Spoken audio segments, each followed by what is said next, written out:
আপনার চাচি আম্মা আসছে। আল্লাহ নবী বললেন আবু বকর চুপ করে বসে যাও। নবী পাকের সাহাবা হযরত আবু বকর হুজুর বসে গেলেন। আর উম্মে জামিলা পাথর নিয়ে কাবা শরীফের সামনে চলে আসলেন। আমার নবীর প্রাণ প্রিয় সাহাবা হযরত আবু বকর হুজুরকে এসে বললেন, ও আবু বকর, আজ খানায় কাবা থেকে তুমি একা এসেছো, তোমার মুহাম্মদকে ভয়েতে আজকে কাবাতে আসে না। নবীজি তো তখন আবু বকর হুজুরের পাশে, কিন্তু উম্মে জামিলা এসে দেখতে পেলেন না, চলে গেল ফিরে। আল্লাহ নবী সাহাবা হযরত আবু বকর হুজুর বললেন, ইয়া রাসূলুল্লাহ, ইয়া হাবিবাল্লাহ, হুজুর আমি আর আপনি আমরা দুইজনে তো পাশাপাশি ছিলাম, কিন্তু আপনার চাচি আম্মা আমাকে দেখতে পেল, আপনাকে কেন পেল না? আল্লাহ নবী বলেছিলেন, আবু বকর আল্লাহ পাক কোরআন শরীফের মধ্যে জানিয়ে দিয়েছেন, আল্লাহ পাক কোরআন শরীফের মধ্যে জানিয়ে দিয়েছে, আমি রাসূলুল্লাহ যখন কোরআন শরীফ তিলাওয়াত করছিলাম ওই সময় আমি দেখতে পাচ্ছিলাম আমার চতুর্পাশে আল্লাহ পাকের রহমতের ফারিস্তারা তারা তাদের ডানা দিয়ে গোল করে হিজাব মাসতুরা আমাকে গার্ড করে দাঁড়িয়ে রয়েছে। হিজাব মাসতুরা, হিজাব শব্দের অর্থ হলো পর্দা। নবী বলছে আমি যখন কোরআন পড়ছি আল্লাহর ফারিস্তারা দেখছি আমাকে গার্ড করে ঘিরে দাঁড়িয়ে রয়েছে। বলুন সুবহানাল্লাহ। সারা চাঁদেরা হযরত আমির হামজা ঈমান আনলেন। ঈমানের জন্য সাহাবা হুজুরদেরকে সাহাবীদেরকে একটা সময় মক্কা থেকে হিজরত করে আবিসিনিয়ায় চলে যেতে হয়েছিল। আজকে আমরা বড় ধন্য যে ঈমান নামীয় সম্পদটাকে আমরা পেয়েছি। এই ঈমানের জন্য সাহাবা হুজুরদেরকে বড় কষ্ট করতে হচ্ছে। আবিসিনিয়াতে হিজরত করতে চলে গেলেন সাহাবারা। প্রথমে গেলেন 16 জনের একটা দল, পরে গেলেন 82 জনের একটা দল।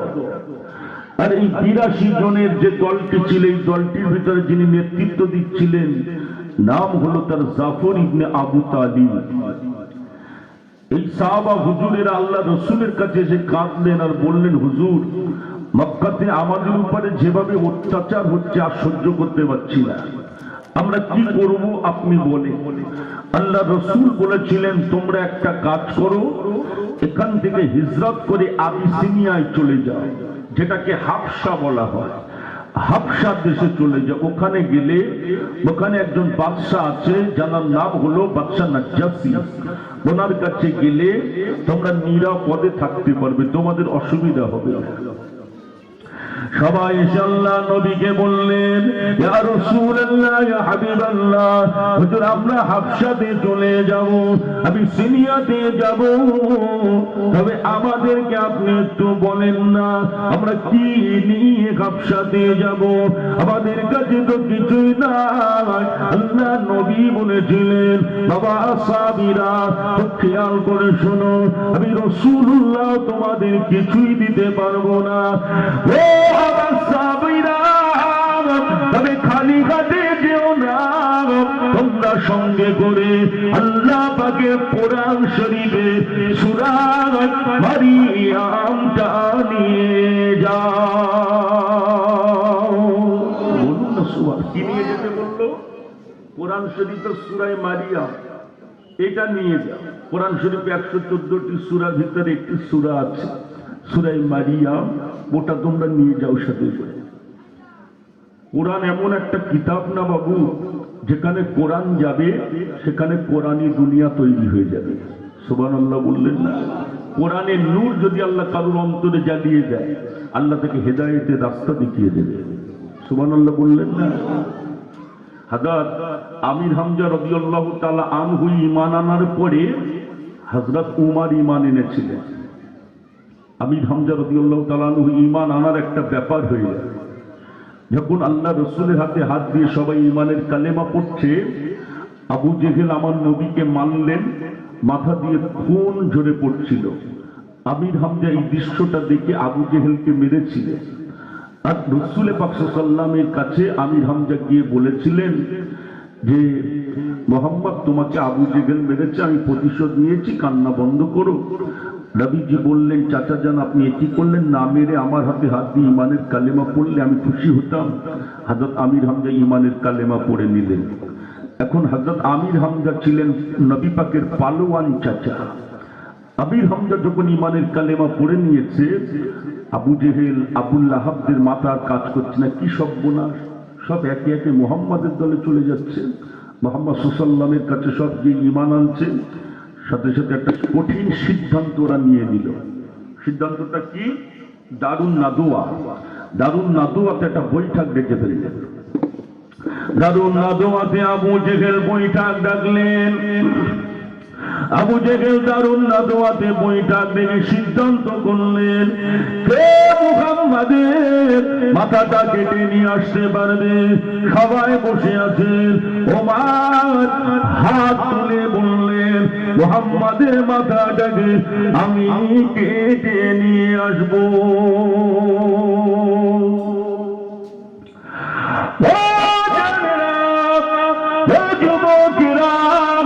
হযরত উমর বললেন, আমি মুহাম্মাদের মাথাটা কেটে নিয়ে আসবো।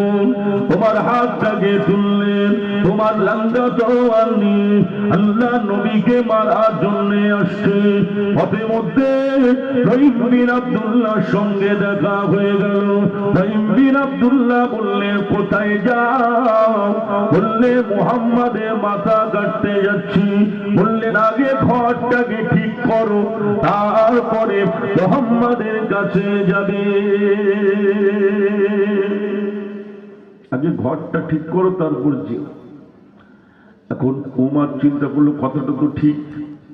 হযরত উমর ঈমান এনেছেন হযরত আমির হামজা রাদিয়াল্লাহু তাআলা আনহু ঈমান আনার পরে। কথা বুঝতে পেরেছেন? এখন কথাটা তো ঠিক।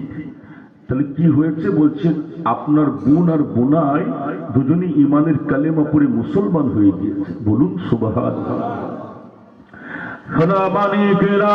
বললেন, আপনার বোন আর বোনাই দুইজনে মিলে ঈমানের কালেমা পড়ে মুসলমান হয়ে গিয়েছে। হযরত উমর বড় গরম হয়ে গেল, ছুটে ছুটে ঘরের দরওয়াজায় আসলেন। ঘরের দরওয়াজায় এসে দেখতে পেলে ঘরের ভিতর থেকে কোরআনের শব্দটা শুনতে পাওয়া যাচ্ছে। তোমার ঘরের ভিতরে দরজাটা ঠেলে ঢুকলেন।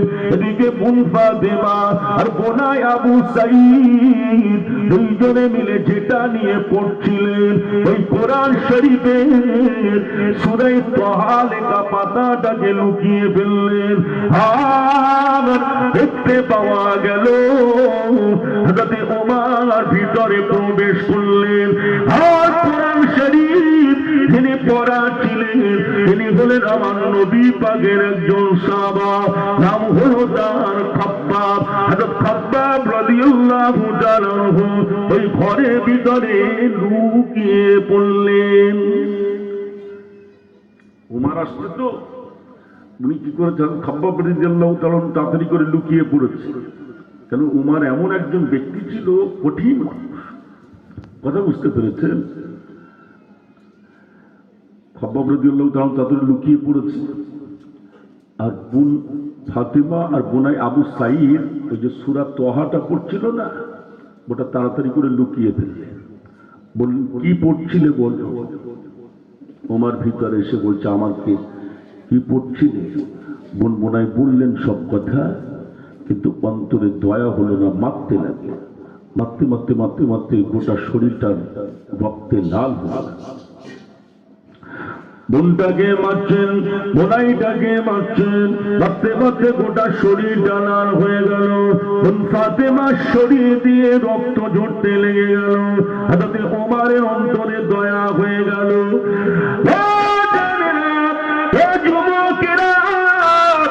ফাতেমা বললেন, আমাকে যদি আপনি মারতে মারতে মেরেও ফেলে দেন, আমি আল্লাহ পাকের মনোনীত দিন ইসলামটাকে ছেড়ে দেব না। তোমার অন্তরে দয়া হয়ে গেল, তোমার বললেন আমার কাছে দেন, এটা পড়ছিলেন আমার কাছে দেন। তোমার ফাতেমা বললেন এটা এমন একটা জিনিস, এটাকে আপনি বিনা অজুতে বা পবিত্র অবস্থায় স্পর্শ করতে পারবেন না। লা ইয়ামাসসুহু ইল্লাল মুতাহহারুন। কোরআন শরীফ এমন একটা কিতাব, বিনা অজুতে অপবিত্র অবস্থায় স্পর্শ করা যাবে না। আপনার বড় জ্ঞান আছে, আপনি WBCS করেছেন, আপনি IPS হয়েছেন, আপনি IF হয়েছেন, আপনি LLB ডিগ্রি করেছেন, আপনি মাস্টার হয়েছেন, B.Ed করেছেন, DLED করেছেন, আপনার শিক্ষাগত যোগ্যতা অনেক আছে, আপনার দাম অনেক, আপনার মান অনেক। তবে শুনে রেখে দেন, কোরআন এমন একটা কিতাব যে কোরআন মাজিদকে যতই শিক্ষিত